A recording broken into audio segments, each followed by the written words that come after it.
오늘 보실 말씀은 신약성경 183면에 요한복음 20장 1절부터 10절 말씀까지 제가 한 절 읽고 여러분들 한 절 읽고 우리 교독하였도록 하겠습니다. 요한복음 20장 1절부터 10절 말씀까지입니다. 제가 가지고 있는 성경은 신약성경 183면에 기록되어져 있습니다. 제가 한 절 읽고 여러분들 한 절 읽고 교독하였도록 하겠습니다. 안식 후 첫날 일찍이 아직 어두울 때에 막달라 마리아가 무덤에 와서 돌이 무덤에서 옮겨진 것을 보고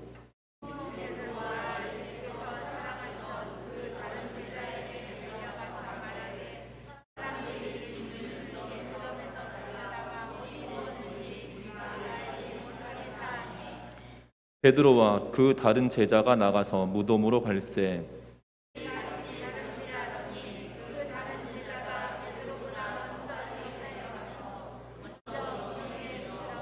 구부려 세마포 놓인 것을 보았으나 들어가지는 아니하였더니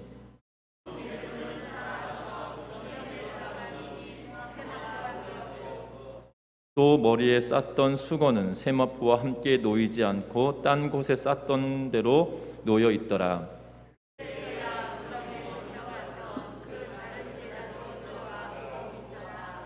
그들은 성경에 그가 죽은 자 가운데서 다시 살아나야 하리라 하신 말씀을 아직 알지 못하더라. 아멘. 우리 서로 인사 나누고 말씀 나누겠습니다. 사랑하고 축복합니다.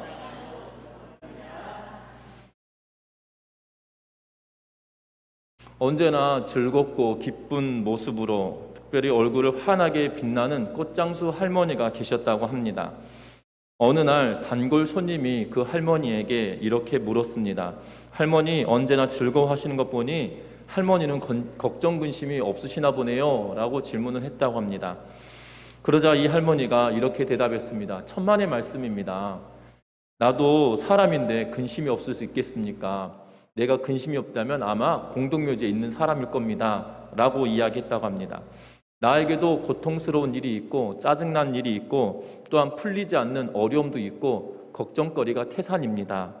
그런데 이렇게 대답을 하자 이 단골 손님이 이렇게 또 물었습니다. 그런데 어떻게 매일 이렇게 즐겁게 행복하게 보이게 살아갈 수 있습니까? 라고 질문을 했다고 합니다. 그러자 이 할머니가 이렇게 대답했습니다. 나는 3일의 비밀을 가지고 살고 있습니다 라고 말했어요. 그랬더니 이 단골 손님이 3일의 비밀이라뇨? 그게 무슨 말씀입니까? 라고 말했습니다. 그러자 할머니가 이렇게 대답합니다. 3일의 비밀이란 문제가 생길 때마다 하나님께 그 문제를 해결해 달라고 하나님께 맡겨버립니다. 그리고 나면 조용히 3일이 지나고 나면 마치 예수님께서 죽었다가 무덤에서 3일 만에 부활하신 것처럼 문제를 해결하는데 3일이면 족하였기 때문입니다.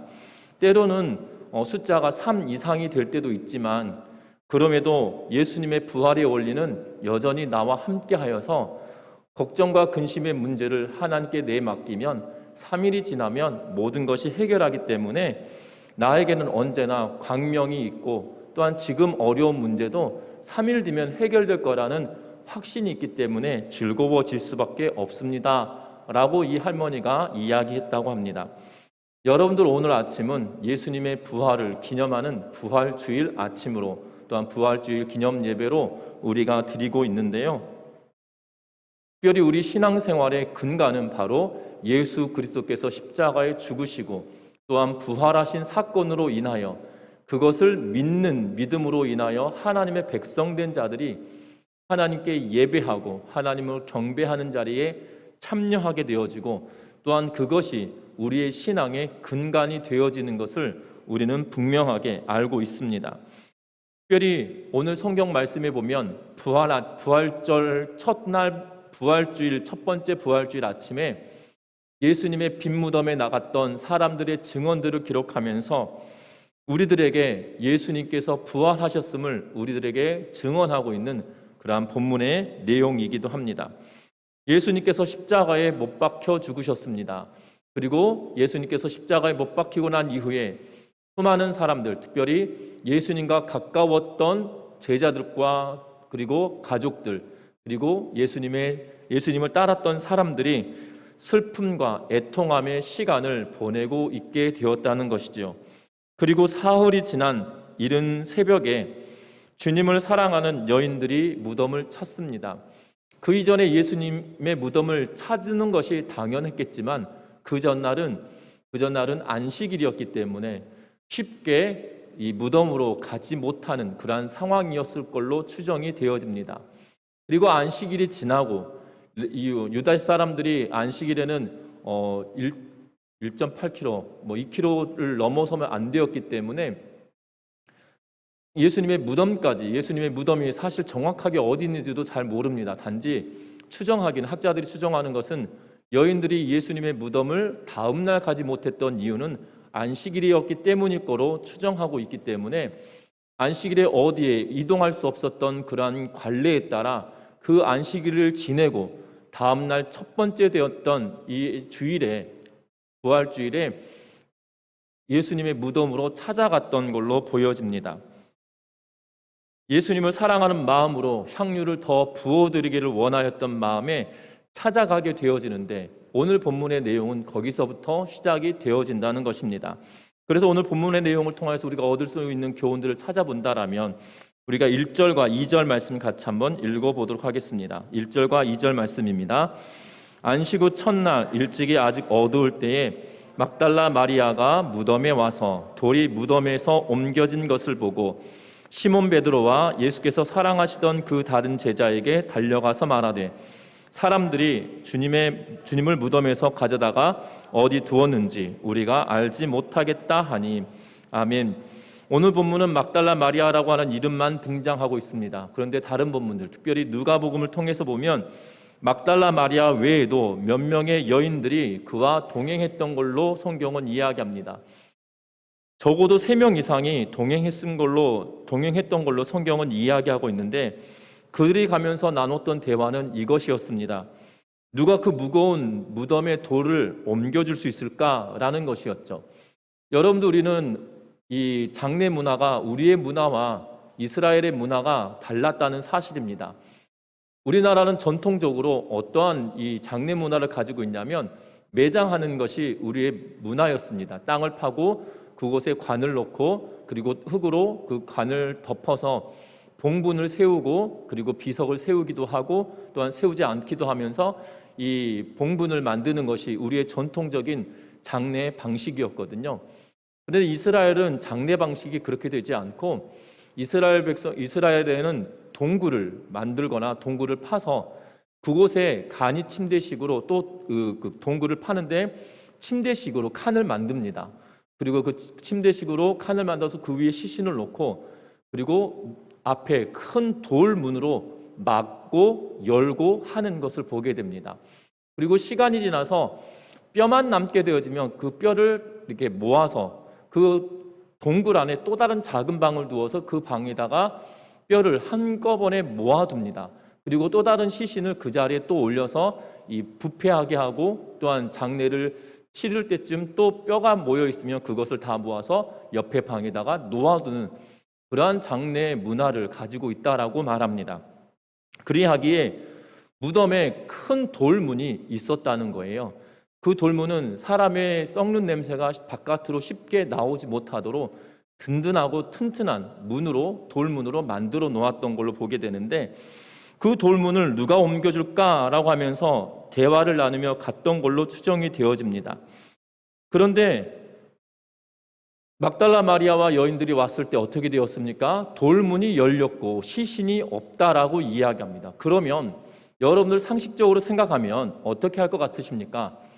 시신이 없어졌으면 우리는 관청에 가서 이야기를 하고 관청에 가서 도둑 맞았다라고 말하면 되지 않겠나 싶은 생각이 들어지는데요. 그런데 당시 여인들은 증언할 수 있는 증인의 자격이 주어지지 않았던 때입니다. 그래서 재판을 하더라도 그 증인석에 설 수 없고 증인이 되더라도 그 영향력을 끼칠 수 없는 그러한 시대를 살았기 때문에 이 여인들이 누구에게 찾아가냐면 제자들에게 찾아가죠. 2절에 그래서 시몬 베드로와 예수를 사랑하시던 그 다른 제자에게 달려가서라고 기록하고 있는 것은 그들이 바로 가서 예수님의 시신이 없어졌다라고 발고한 것이 아니라 제자들을 깨우러 갔고 제자들을 만나러 갔던 이유가 거기 있다는 겁니다. 그런데 더 놀라운 것은 3절부터 5절 말씀 같이 한번 읽어보겠습니다. 베드로와 그 다른 제자가 나가서 무덤으로 갈새 둘이 같이 다름질하더니 그 다른 제자가 베드로보다 더 빨리 달려가서 먼저 무덤에 이르러 구부려 세마포 놓인 것을 보았으나 들어가지는 아니하더니. 아멘. 오늘 그래서 제자들에게 알렸더니 베드로와 그 다른 제자가 나가서 무덤으로 갑니다. 그리고 둘이 같이 다름질을 시작했는데 같이 갔던 제자가 베드로보다 더 빨리 도착했던 걸로 보여집니다. 아마 여기서 또 다른 제자라고 표현하고 있는 것은 2절에 보면 예수께서 사랑하시던 그 다른 제자라고 이야기하는 걸 보아서 요한을 지칭하는 걸로 보여지는데, 본인 스스로가 요한이다라고 하는 이 요한복음의 저자가 나다라고 말하기가 껄끄러웠었는지 아니면 다른 이유였는지 모르겠으나 예수께서 사랑하시던 그 다른 제자라고 표현을 하고 베드로와 함께 간 사람이 그 제자였다라고 이야기하고 먼저 다름질해 갔다는 거죠. 요한은 베드로보다 더 어린 사람이었습니다. 그리고 예수님의 제자들 가운데 제일 어린 사람이었던 걸로 보여집니다. 그래서인지 베드로는 30이 훌쩍 넘었던 때로 보여지고 요한은 그보다 더 젊은 때였기 때문에 베드로보다 요한이 더 빨리 도착했던 걸로 보여집니다. 그런데 젊어서 그런지 겁이 있어서 그런지 동굴 문 앞에서 이렇게 빼꼼히 쳐다만 보고 들어가진 않았던 거예요. 그리고 6절에 보니까 시몬 베드로는 따라와서 성큼 무덤에 들어가서 세마포 놓인 것을 보았고 그 뒤따라서 또한 그 제자가 들어가고 있는 것을 보게 되어집니다. 아마 이 먼저 도착하였던 이 요한이 소심한 성격 때문인지 아니면 그래도 형님이 먼저 확인해야지 라고 하며 베드로에게 들어가서 확인하는 것을 먼저 양보했든지 어떤 것인지 모르겠으나 어떤 것이 옳은지는 모르겠으나 중요한 것은 서로 다른 성향을 가지고 있는 제자들이었다는 사실입니다. 오늘 성경을 통하여서 우리가 깨달을 수 있고 우리가 본받고 또한 알아야 될 것들이 있다라면 우리의 신앙 공동체 안에서도 이러한 서로 다름의 문제가 있다라는 것이지요. 사람들은 성격이 각각 다릅니다. 막달라 마리아와 함께했던 여인들도 그들의 성향대로 본다라면 발고하는 것이 옳겠지만 증인된 신분이 될 수 없어서 침착하고 또한 세밀하게 제자들에게 먼저 가서 예수님의 시신이 없어졌던 것을 말하고 있는 걸 보게 되고요. 또한 베드로와 함께하고 있는 제자도 또한 베드로도 들어가서 보고 또한 함께했던 제자는 들어가서 먼저 보았음에도 불구하고 들어가지 못하고 베드로가 도착할 때까지 기다리고 있는 그러한 성향의 모습을 보게 된다는 겁니다. 여러분들이 세 부류의 사람들 가운데 누가 더 옳은 사람일까요? 성경은 누가 더 옳다라고 이야기하고 있지 않고 누가 더 바른 사람이다라고 말하고 있지 않다는 것입니다. 어떤 분들은 신앙의 공동체 안에서 수십 년의 때로는 10년 가까운 시간을 보내왔음에도 불구하고 공동체 안에서 믿음 생활하는데 마치 처음 신앙생활하는 것처럼 시작하는 분들도 계십니다. 그런데 반면에 신앙생활을 시작한 지 얼마 되지 않았음에도 불구하고 10수년 동안이나 함께하고 있는 분인 것처럼 굉장히 활동적이고 사회성이 강한 분들도 계시거든요. 그렇다고 해서 오래 신앙생활했다고 믿음이 없다라고 말하기도 어렵고 신앙생활 늦게 시작했다고 해서 이 사람이 신앙이 없다라고 말하기도 어려운 그냥 다른 것이지요. 저와 여러분들 신앙생활할 때도 마찬가지입니다. 누가 옳고 누가 다르고의 문제는 아니라는 거예요. 우리가 신앙생활을 할 때 예수 그리스도의 십자가의 사랑과 부활의 능력을 믿고 나아간다라면 그것만이 옳은 것이고 그 이후의 나머지 것들은 그냥 다른 것이라는 것을 기억하며 살아가는 은혜가 있으시기를 주의 이름으로 부탁합니다. 그렇지 않았다면 제자들 가운데 예수님의 죽으심과 부활하심 이외의 다른 것들이 옳고 그름의 문제였다라면 제자들 가운데 서로 충돌하고 서로 난리가 났을 것은 분명한 일이지만 그렇지 않았다는 거예요. 또한 예루살렘 교회가 시작되었을 때에도 수많은 사람들이 모였습니다. 어떻게 모였습니까? 여러분들 기적 같은 일이 벌어집니다. 베드로가 설교할 때 3,000명, 5,000명 이렇게 3,000명, 2,000명 이렇게 회심하는 사건이 기록되어져 있는 걸 보게 되어져요. 하루아침에 교회 성도가 수천 명에 이르는 그러한 상황에 놓여지게 됐다는 거죠. 그러면 교회 공동체 안에 어려움의 문제가 발생하는 것이 분명할 것입니다.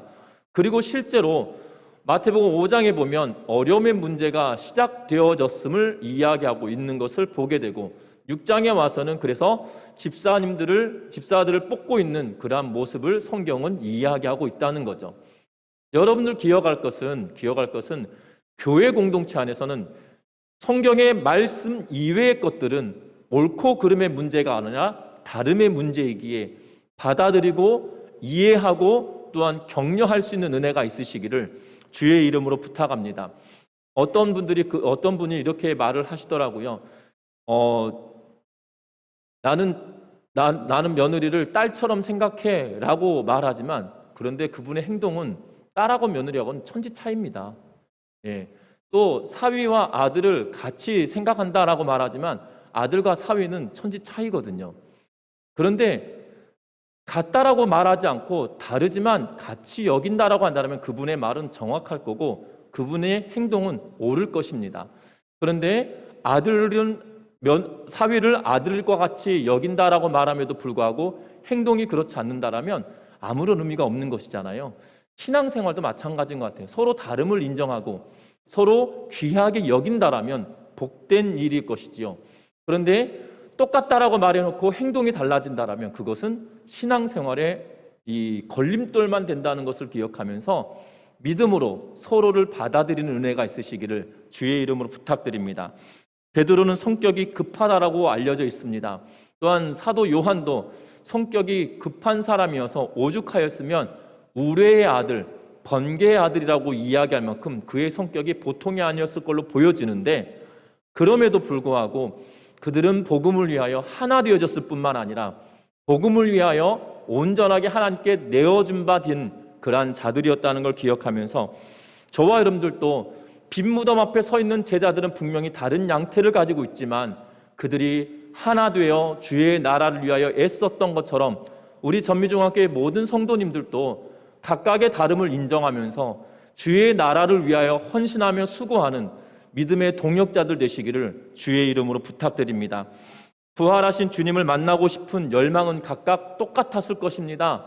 그러나 그들의 모습은 달랐던 것처럼 우리의 모습은 비록 다른 것처럼 여겨진다 할지라도 우리가 품고 있는 마음은 하나이기에 주의 나라를 위하여서 헌신하고 수고하는 믿음의 성도들 되시길 바라고 우리의 성품이나 성격, 기질이 조금씩 다르다고 하여서 회피하거나 외면하는 것이 아니라 그들과 함께 그리스도의 나라를 위하여 주의 몸된 교회가 성장하기를 또한 주의 사랑을 나누기를 힘쓰는 우리 모두가 되시기를 주의 이름으로 부탁합니다. 오늘 말씀에 보면 6절 말씀 또 같이 읽어보겠습니다. 6절부터 8절 말씀 같이 읽습니다. 시몬 베드로는 따라와서 무덤에 들어가 보니 세마포가 놓였고 또 머리에 쌌던 수건은 세마포와 함께 놓이지 않고 딴 곳에 쌌던 대로 놓여 있더라. 그때야 무덤에 먼저 갔던 그 다른 제자도 들어가 보고 믿더라. 아멘. 유대인들의 장례법에 보면 사람이 죽으면 그 시신을 세마포로 쌉니다. 그리고 그곳에 향유와 기름을 붓습니다. 그런 방법을 가지고 장례를 치렀기 때문에 세마포가 그대로 놓여 있다라는 것은 시신을 누였던 대로 그대로 있다라는 의미입니다. 마치 누에 고치에서 누에가 빠져나온 것과 똑같은 모양새라는 것으로 여겨질 거라고 느껴집니다. 그래서 놓여진 대로 그대로 있는데 세마포가 꺼져 있는 상태, 놓인 그대로 그대로 있지만 안에 무언가가 없고 뭐라고 그래야 되죠? 그 세마포를 쌌던 시신을 놓고 그냥 꺼져 있는 상태로 있다는 거죠. 또한 수건도 마찬가지입니다. 머리를 쌌던 수건은 세마포와 함께 있지 않고 딴 곳에 쌌던 그대로 머리를 쌌던 그대로 놓여져 있다라는 거죠. 몸은 시신으로 쌌고 머리는 수건으로 쌌는데 각각 따로 놓여져서 개켜진 것도 아니고 그대로 꺼져 있는 상태로 되어져 있는 상태를 오늘 7절 말씀은 우리들에게 말해주고 있는 것을 보게 됩니다. 이런 방법으로 이 세마포와 수건이 놓여져 있었기에 그것이 예수님께서 부활하신 것을 증언하는 증거물이 되어줄 것입니다. 시신을 훔쳐갔다라면 세마포도 그리고 수건도 잊지 않을 것입니다. 여러분들 시신을 옮길 때 세마포를 싸지 않고 옮긴다라면 여러분 그 생각처럼 쉽지 않은 일입니다. 여러분들 지금이야 냉장고든 냉동고든 뭐 아니면 이렇게 사람의 시신을 옮길 수 있도록 이렇게 차갑게 만들 수 있는 무언가가 있겠지만 1세기에 살았던 이 사람들은 그냥 생으로 옮겨야 되는 상황이거든요. 그럼 부패하면 그 부패하는 동안에 물이 나오는 것은 분명하거든요. 그러면 세마포를 놔두고 시신만 들고 간다는 게 생각처럼 쉬운 일이 아닙니다. 그런데 시신은 없고 세마포는 그대로 놓여 있다라면 부활하신 것에 대하여 증언하고 있는데, 오늘 성경 말씀에 보니까 9절과 10절의 내용을 통해서 보면 제자들은 예수님의 시신이 없어진 것에 관심을 두고 그것을 믿었지만 예수님이 부활하신 것에 대하여서 그 생각은 하지 못하고 있는 것처럼 보여진다는 사실이죠. 여러분들 잘 아셔야 되는 것은 이 부활하신 예수 그리스도를 믿느냐 믿지 않느냐에 굉장히 큰 문제가 있다는 거예요. 여러분들 우리는 성경은 분명하게 이야기합니다. 예수님이 이 땅에 살아가는 동안에도 여러 가지 기적을 베푸셨습니다. 특별히 요한복음을 여러분들 계속 우리가 보았기 때문에 성경에 기록된 대로 기적이라는 표현을 쓰고 있지 않아요. 요한은 표적이다라는 표현으로 사용하고 있는 것이지요.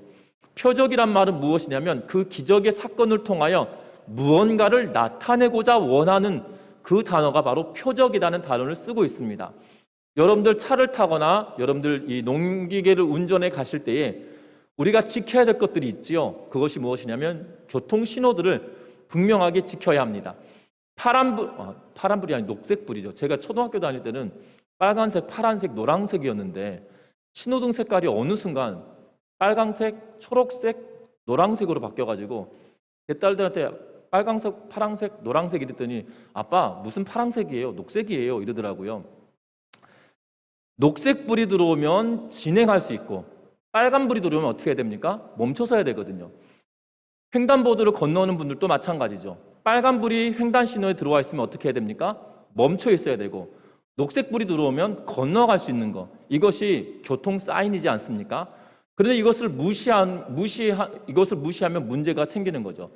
예수님의 표적이라는 표현도 마찬가지로 이 사인, 다시 말하면 우리들에게 알려주는 기능이 있는 것이다라고 이야기하면서 요한은 표적이다라고 말합니다. 표적의 사건들이 여러 가지가 있었습니다. 가나의 혼인잔치, 오병이어의 기적, 심지어 나사로가 살았던 사건까지도 표적이다라고 말하고 있어요. 그런데 그 사건들을 통하여서 예수님을 믿었던 사람들이 더 많아졌을 뿐만 아니라 예수님을 대적하는 사람들도 분명하게 있었다는 거죠. 특별히 나사로를 살리셨던 사건으로 말미암아 대제사장들과 종교 지도자들을 통하여서 예수님을 죽이려고 했던 사건들이 점점 더 커지기 시작했다는 것이에요.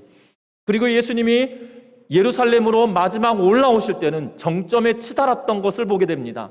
여러분들 잘 아셔야 되는 것은 예수 그리스도의 부활하심을 보고 믿었다라는 표현을 쓰고, 또한 성경을 통해서 보니까 제자들도 시신이 없어진 것은 알고 믿었지만 예수님의 부활하심은 아직 깨닫지 못했다라고 성경은 이야기하고 있다는 거죠. 잘 아셔야 되는 것은 예수님이 부활하셨다는 사실을 아는 것으로만 끝나는 것이 아니라 그것이 우리의 신앙의 믿음으로 받아들여지는 은혜가 있어야 된다는 거예요. 예수님이 부활하셨다는 것은 온 세상 사람들이 다 압니다. 온 세상 사람들이 다 알아요. 혹시 여러분들 주변에 무슨 예수가 부활했냐고 뭐 그런 이야기 하시는 분 보면 무식한 사람이라고 생각하시면 돼요. 왜냐하면 여러분들 안 믿는 사람들도 세계의 4대 성인 그러면 누구누구를 이야기합니까? 소크라테스, 석가모니, 그리고 공자, 예수 그리스도를 말하거든요. 이분들을 이야기할 때 이분들의 생애를 다 부정하면서 말하지 않아요. 예수 그리스도의 생애에 대해서도 마찬가지로 예수님이 십자가에 죽으셨던 사건을 인정합니다. 그리고 부활하셨다는 사건을 인정합니다. 이것이 거짓이다, 믿어지지 않는다라면 예수님을 성자로 부르지 않아요. 안 믿는 사람들도. 왜냐하면 예수님의 죽으심이 그리고 부활하심이 사실이 아니다라면 예수님은 사기꾼인 거잖아요. 그러면 성자라고 칭할 수가 없는 거예요. 그런데 어떤 분들은 그리스도인들을 놀리기 위한 방편인지 아니면 폄하하기 위한 목적인지 모르겠으나 예수님이 부활했다고 그런 거짓말이 어딨냐고 말하는데 그건 정말 무식한 거예요. 세계 4대 성인 중에 한 분으로 여기는 많은 사람들은 예수님의 일생에 관하여 그것을 온전하게 알고 그것을 인정하기 때문에 4대 성인이라고 말하는 것이지요. 우린 믿는 자들도 마찬가지입니다. 예수님께서 죽으셨다는 사실, 부활하셨다는 사실, 그 사실을 사실로만 알면 아무런 의미가 없는 거예요. 나사로가 죽었다가 살아난 사건을 때문에 예수님의 적이 된 사람도 있었고 예수님을 더욱더 믿게 되었던 사람들도 있었다는 거죠. 우리는 어디에 속했는지 잘 보아야 됩니다. 우리가 예수 그리스도의 죽으심과 부활하심을 내가 온전하게 믿음으로 말미암아 믿음의 자리에 서 있는 사람인지 아니면 예수를 대적하는 자리에 서 있는지 우리는 그것을 분별하고 우리가 예수 그리스도를 믿는 자리에 서 있는 우리 성도님들 되시기를 주의 이름으로 부탁드립니다.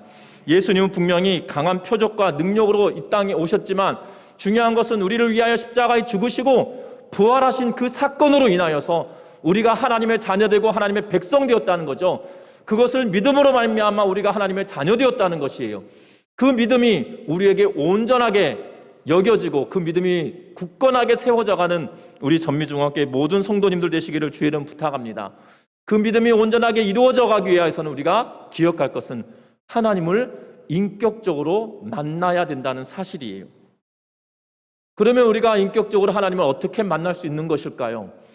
제자들은 십자가에 죽으시고 부활하신 예수 그리스도를 아직 시신이 없었다는 것을 믿었지만 예수께서 부활하셨다는 것은 아직 믿지 못했다라고 성경은 이야기하고 있어요. 그래서 9절과 10절에 이렇게 이야기합니다. 그들은 성경에 그가 죽은 자 가운데서 다시 살아나야 하리라 하신 말씀을 아직 알지 못하더라. 이에 두 제자가 자기들의 집으로 돌아가니라. 제자들은 예수님의 부활하심을 여전히 믿지 못했던 거예요. 그것도 깨닫지도 못했던 거예요. 그랬기 때문에 두 제자가 집으로 돌아갔다라고 이야기하고 있는 것을 보게 됩니다. 그런데 성경은 우리들에게 말씀하고 있어요. 성령을 통하여 예수 그리스도를 인격적으로 만나야지 바로 이것이 믿어진다라고 이야기합니다. 왜 그렇습니까? 우리가 지난번 성경을 통해서 보았던 것처럼 성령이 이 땅에 오셔서 하는 일은 뭐예요? 예수께서 행하신 일과 그가 가르치신 일을 우리로 하여금 깨닫게 만드시는 것이 바로 성령의 역할이에요. 성령은 보이지도 않으시지만 우리 안에 계셔서 예수께서 가르치신 말씀, 예수께서 행하신 일들을 우리의 마음으로 믿어지도록 만드는 것이 바로 성령의 역할입니다. 그래서 심지어 예수님께서는 내가 가야 너희에게로 보혜사를, 또 다른 보혜사를 보내시겠다라고 14장에 통하여서 우리에게 약속해 주셨다는 것이에요. 그러하기 때문에 성령이 우리 가운데 계실 때에, 우리 안에 계실 때에 우리가 예수 그리스도를 인격적으로 만나게 되어진다는 사실입니다. 로마서 8장 9절에 성경은 이렇게 기록해 놓고 있습니다. 로마서 8장 9절에 만일 너희 속에 하나님의 영이 거하시면 너희가 육신에 있지 아니하고 영에 있나니 누구든지 그리스도의 영이 없으면 그리스도의 사람이 아니니라. 성령이 너희 안에, 그리스도의 영이 너희 안에 있지 않으면 너희는 뭐가 아니라고요? 그리스도의 사람이 아니다 라고 말합니다. 이것을 쉽게 말하면 성령이 너희 안에 있지 않으면 너희는 그리스도인이 아니야 라고 말하고 있는 것이죠. 그래서 하나님의 영이 거하면 그리스도의 사람이다라고 우리에게 말하고 있는 것을 보게 됩니다.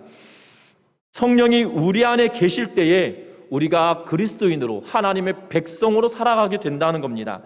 그러면 우리가 중요하게 생각할 것은, 그러면 언제 성령이 내 안에 계시냐는 거예요. 우리가 예수 그리스도를 어떻게 인격적으로 만나게 되어지냐는 거예요. 우리는 성령이 내 안에 있어야 됩니다. 성령이 충만해져야 됩니다. 성령을 통해서 하나님을 믿게 됩니다 라고 이야기를 하면 우리는 무엇을 떠올리냐면 바울이 예수 그리스도를 만나는 극적인 상황을 우리는 떠올립니다. 바울은 예수 믿는 사람들을 핍박하였던 사람입니다. 심지어 스데반 집사가 죽을 때 돌 던지는 사람들의 겉옷을 맡아주었던 사람이었다라고 성경은 기록하고, 또한 다메섹으로 예수님을 믿는 사람들을 잡아서 죽이기 위하여 복문을 가지고 떠났던 사람이 바로 사울이었고 바울이었습니다. 그런데 이 사람이 예수 그리스도를 다메섹으로 가는 그 길 중에 빛 대신 예수를 만남으로 말미암아 그의 인생이 전환되었고 예수 그리스도를 전하는 사람으로 바뀌었던 사건을 우리는 기억하여서 성령이 임하고 예수 그리스도를 인격적으로 만날 때 바로 이런 것이 바로 인격적으로 하나님을 만나는 것이다라고 여길 때가 더 많다는 거죠. 왜냐하면 너무나도 극적이니까. 저 같아도 그럴 것 같습니다. 극적으로 하나님 만나는 게 훨씬 더 폼나잖아요. 그런데 성경은 그렇게 말하지 않아요. 여러분들 성령을 만났던 사건들을 기록해 놓고 있는 걸 보면 첫 번째 성령에 임하였던 사건은 오순절의 사건이에요. 그런데 예수님께서 부활하시고 승천하시고 예수님께서 승천하시면서 예루살렘을 떠나지 말고 기도하라라고 말씀하고 계세요. 그러면서 예루살렘에 모여서 기도하는데 얼마나 기도하냐면 열흘 동안 떠나지 않고 기도하였었다라고 성경은 이야기하고 있는 걸 보게 됩니다. 그래서 사도행전 1장 4절에 14절에 보면 이렇게 기도해요. 13절에는 사람들의 이름, 제자들의 이름을 여러 개 나열하고 14절에 이렇게 이야기합니다. 여자들과 예수의 어머니 마리아와 예수의 아우들과 더불어 마음을 같이하여 오로지 기도에 힘쓰더라 라고 성경에 기록해요. 오직 기도에 힘썼다라고 성경에 기록합니다. 오직 기도에 힘썼더니 어떠한 일이 벌어지냐면 성령의 임함을 경험하게 되어지고 그 성령으로 인하여서 제자들이 성령의 충만함을 받아 예수 그리스도의 가난 복음을 증거하기 시작했다라는 사실이에요. 저와 여러분들도 마찬가지입니다. 저와 여러분들도 성령이 내 안에 계시고 내 안에 성령의 충만함을 경험하기 위하여서는 우리가 기도의 자리로 나아갈 때 가능하다는 거예요. 사도행전 1장만 그렇게 말하지 않아요. 사도행전 13장 1절부터 4절에서도 이렇게 기록합니다. 안디옥 교회에 선지자들과 교사들이 있으니 곧 바나바와 니르게라 하는 시몬과 구레네 사람 루기오와 분봉왕 헤롯의 젖동생 마나엔과 및 사울이라.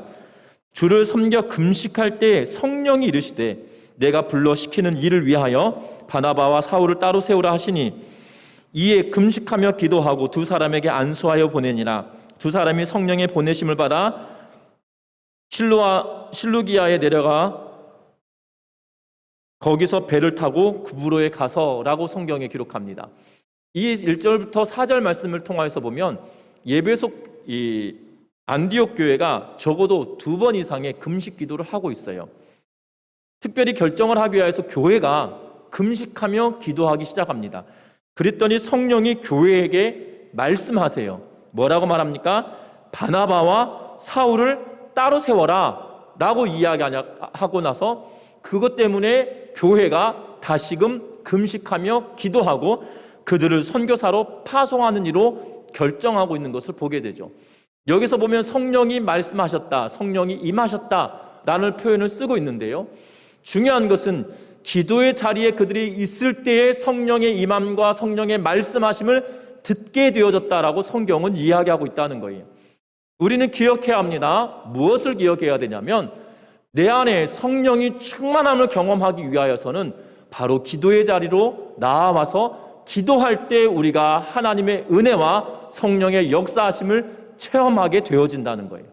그런데 우리는 그 기도의 자리에 성령께서 임하실 그때까지 기도하지 않고요. 한 번 기도하고 2번 기도하고 3번 기도해 놓고 나는 기도했는데 왜 성령이 나한테 임하지 않으시지?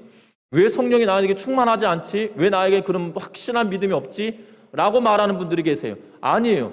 내 안에 확신이 생기는 그때까지 기도하는 거예요. 내 안에 성령의 역사하심을 경험할 그때까지 기도하는 거예요. 우리는 기도의 자리에 나오면 1번, 2번, 1분, 2분 기도하고 나 기도했는데 왜 안 되냐고. 안 되죠. 1분, 2분 기도할 때 되면 제자들은 열흘 동안 지금 잘 보시면 그 자리를 떠나지 않고 그 집을 벗어나지 않아요. 오로지 기도에 힘썼다라고 말하고 있어요. 여러분들 기억할 것은 성령의 은혜를 덧입고 충만하기를 간구하고 바라신다라면 여러분들 하나님 앞에 간절하게 기도하며 나아가는 은혜가 있으시기를 주의는 부탁합니다. 그래서 인격적으로 예수 그리스도를 경험하고 만나야 우리의 신앙생활에 기쁨과 즐거움이 생겨지는 것이에요. 우리의 신앙생활에 감사가 넘치기 시작하는 것이고요. 내 신앙생활에 포용할 수 있는 넉넉한 믿음이 우리 삶 가운데 드러나기 시작한다는 거예요. 저와 여러분들 기억할 것은 기도의 자리에 여러분들 교회에 와서 기도하라 이 말씀이 아니에요. 여러분들이 서 있는 그곳에서도 기도할 수 있어요. 집중하며 하나님께 기도하며 나아가는 그 자리가 필요하다는 거예요.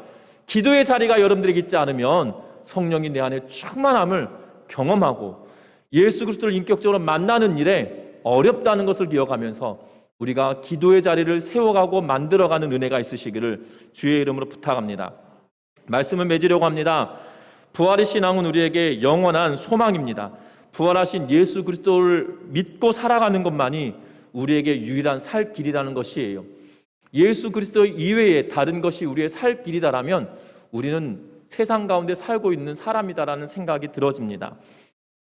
중요한 것은 예수께서 우리를 위해 십자가에 죽으시고 부활하신 사건을 믿음으로 말미암아 우리는 하나님의 백성 되었고 그 백성된 삶을 살아내는 것이 바로 그리스도인이라는 것이지요. 그래서 우리가 이 땅에 삶을 살아가는 동안에 성령으로 인하여서 예수 그리스도를 인격적으로 만나고 예수 그리스도를 나의 주 나의 하나님을 고백하며 믿음으로 신앙생활에 가는 우리 모든 성도님들 되시길 주의 이름 부탁드립니다. 특별히 이 부활주일 아침에 부활주일을 맞이하면서 우리가 같이 기억할 것은 바로 예수 그리스도를 우리가 인격적으로 만나야 예수 그리스도를 인격적으로 만나야 우리 신앙생활의 시작이 거기서부터라는 거예요. 다른 것으로 우리의 신앙생활의 시작이 아니고요. 교회에 왔기 때문에 교회에 출석하기 때문에 신앙생활의 시작이 아니고요. 내가 예수 그리스도를 인격적으로 만남으로 말미암아 나의 주, 나의 하나님으로 나의 삶의 주인을 바꾸는 일이 시작되었느냐, 되지 않았느냐로부터 신앙생활은 시작이라는 걸 기억하면서 우리 모든 전미중학교 성도님들은 신앙생활의 시작이 예수 그리스도를 나의 주, 나의 하나님으로 내 인생의 주인이 나로부터 예수 그리스도께로 바뀌는 은혜를 경험하며 믿음으로 살아내는 은혜가 있으시기를 주의 이름으로 부탁드립니다. 그래서 부활의 능력으로 이 땅의 삶을 살아갈 때 승리하며 살아가는 믿음으로 이기며 살아가는 우리 전미중학교의 모든 성도님들 되시기를 주의 이름으로 축원합니다. 우리 찬양하시겠습니다.